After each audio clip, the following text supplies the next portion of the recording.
রাজধানী আগরতলা সংবাদ মাধ্যমের কর্মীদের অন্যতম সংগঠন আগরতলা প্রেস ক্লাবের বর্তমান কমিটির প্রথম বার্ষিক সাধারণ সভা অনুষ্ঠিত।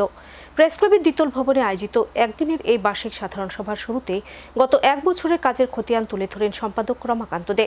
একই সাথে এদিন তিনি তুলে ধরেন বিগত এক বছরের আয় ব্যয়ের হিসাবও। সম্পাদকের রিপোর্টের উপর ভিত্তি করে বেশ কয়েকজন সাংবাদিক গঠনমূলক আলোচনায় অংশ নেন। প্রেস ক্লাবের এই বার্ষিক সাধারণ সভাকে ঘিরে সদস্যদের মধ্যে লক্ষ্য করা গেল ব্যাপক উৎসাহ উদ্দীপনা।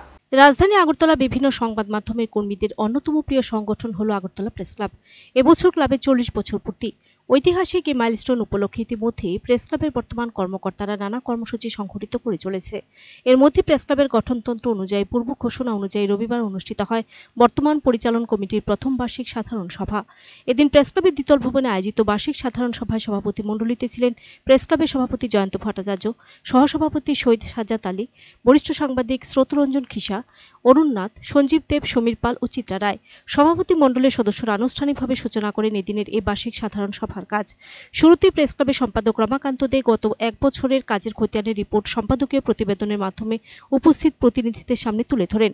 একই সাথে এদিন সম্পাদক গত এক বছরের আয় ব্যয়ের হিসাব তুলে ধরেন। পরে সম্পাদক কর্তৃক পেশ করা সম্পাদকীয় প্রতিবেদনের উপর রাজ্যের বরিষ্ঠ সাংবাদিকরা গঠনমূলক আলোচনায় অংশগ্রহণ করেন। আলোচনায় প্রত্যেকেই বর্তমান পরিচালন কমিটি কাজকর্মের প্রশংসা করে আগামী দিনের কর্মসূচি নিয়ে নিজেদের মতামত তুলে ধরেন।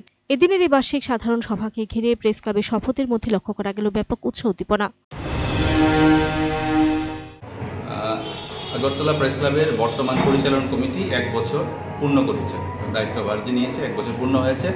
তাই প্রত্যেক বছর এটা বার্ষিক সাধারণ সভা করতে হয়। তাই এই বার্ষিক সাধারণ সভার আয়োজন। এই বার্ষিক সাধারণ সভায় সকল সদস্যরাই অংশগ্রহণ করেন এবং আজকেও সবাই অংশগ্রহণ করেছে এবং উপস্থিতির হার উল্লেখযোগ্য। এবং আজকের সভায় সম্পাদক তার সম্পাদকীয় প্রতিবেদন পেশ করবেন এবং এক বছরের ক্লাবের আয় ব্যয়ের যে হিসাবটা পেশ করবেন। তারপর এই প্রতিবেদনের উপর আলোচনা হবে। তারপর আলোচনার পর যে সমস্ত বিষয়গুলো উঠে আসবে এগুলো নিয়ে সম্পাদক তার জবাবি ভাষণে আলোচনা করবেন। এর মাধ্যমেই অনুষ্ঠানের সমাপ্তি হবে। Bureau report, search India.